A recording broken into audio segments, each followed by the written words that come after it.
Okay, now saya nak ajar cara untuk request.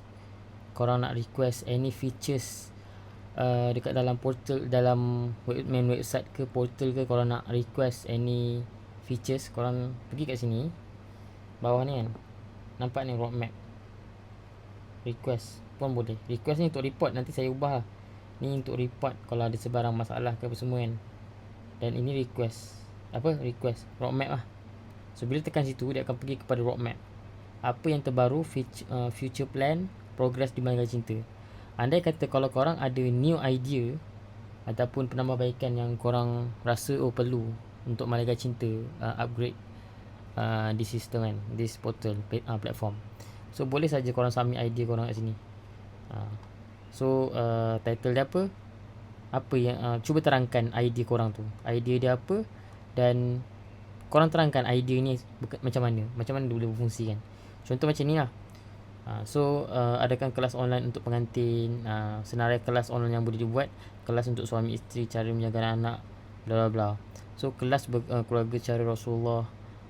Maknanya ni nak additional service macam tu lah. Macam anything request features baru ke apa semua, boleh request kat sini. Okay, andai kata kalau korang tengok sini kan, features ni bagus lah untuk perkembangan Malaikat Cinta, korang vote.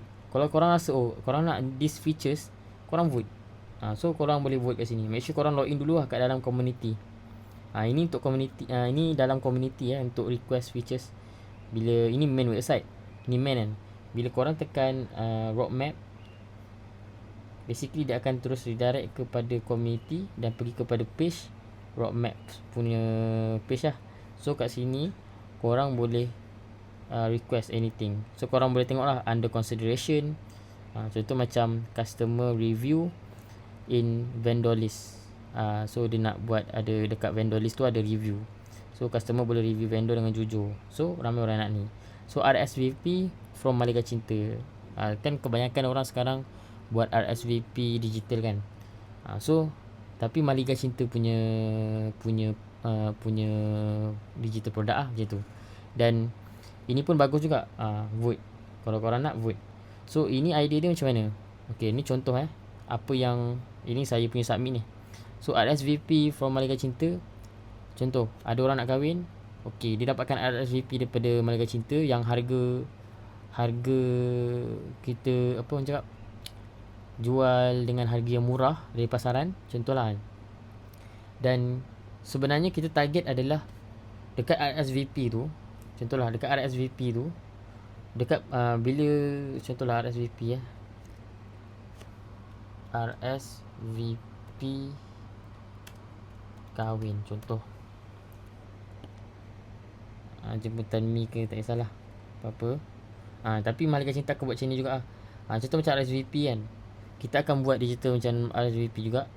Cuma dekat bahagian bawah tu, dekat bahagian bawah RSVP ni, bawah sekali kan, akan ada call to action untuk macam anda nak kahwin, cari Malaikat Cinta. So bila orang nak kahwin, orang akan cari Malaikat Cinta. Ataupun anda nak vendor, adalah copywriting dia nanti. So basically funnel dia akan ke Malaikat Cinta punya vendor. Orang boleh cari vendor kat Malaikat Cinta. So orang yang tak kahwin lagi pun, yang dia pergi majlis kahwin orang tu, dia tengok RSVP, dia tengok nak kahwin cari Malaikat Cinta. So secara tak langsung sebenarnya dia marketingkan Malaikat Cinta punya vendor-vendor juga. So ini antara RSVP from Malaikat Cinta ni adalah idea yang sangat bagus lah. Itu antara, ini produk baru yang kita akan buat lah under consideration. Dan kalau kita dah buat, kita akan gerakkan under consideration ni, kita akan gerak ke plan lah. Dan kalau dah launch, dia akan launch. So any idea request, korang boleh masuk kat sini. So idea korang sangatlah bermanfaat, sebab Malaikat Cinta ditubuhkan hasil daripada community. Tanpa community, Malaikat Cinta tak ada. So anything idea request korang adalah sangat berharga bagi kita. So silalah request anything feedback apa ke semua, anything features baru ke, boleh beritahu kat sini. Okay, itu saja untuk request.